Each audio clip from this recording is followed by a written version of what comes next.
Becoming a new mother or giving birth to a new member of the family comes with a list of new responsibilities and decisions. There are so many things to prepare for, but the baby blues aren't one of them. When you imagine your after-birth experience, you mainly think about the amazing new little life that you've been blessed with. Hello everyone, my name is Maya Rich and I will be addressing today in my informative speech is postpartum depression, also known as the baby blues.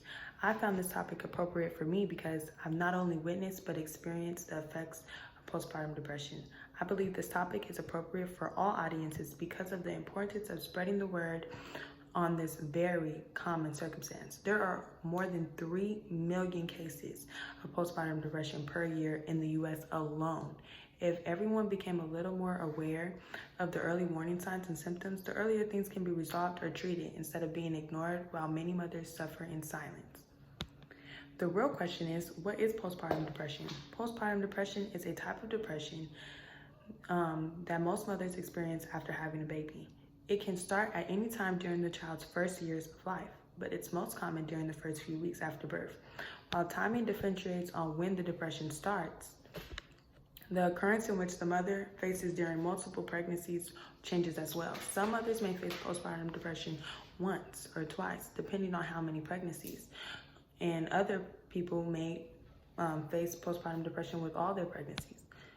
When trying to understand postpartum depression, we must first recognize the causes of postpartum depression. Having a new child or your first child can be stressful on anyone. It's something no one is 100% prepared for, no matter how many baby books you've read or children you've already had. Whether you feel prepared or not, postpartum depression can affect anybody and everyone's contributors are different.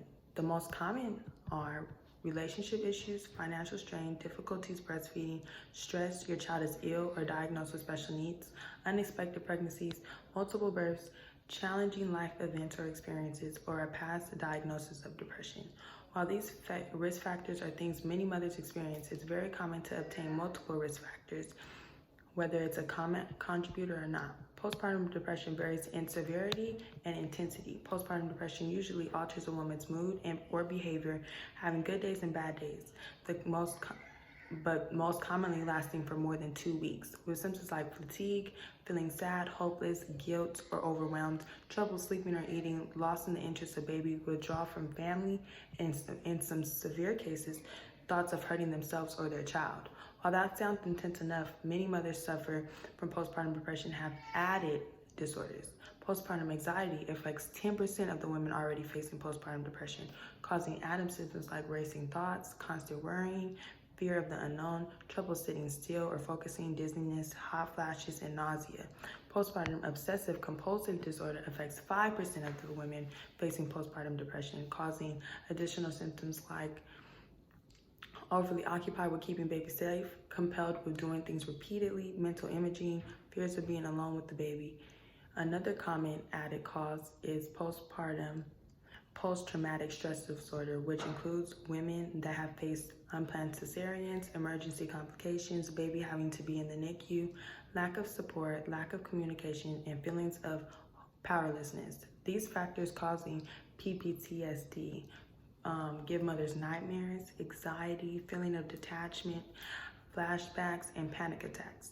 There are so many symptoms mothers can have when suffering postpartum depression, and it's important to recognize the symptoms so that they can properly be diagnosed. Once someone has contacted a healthcare provider and explained their circumstance, treatment usually consists of counseling or prescribed medication.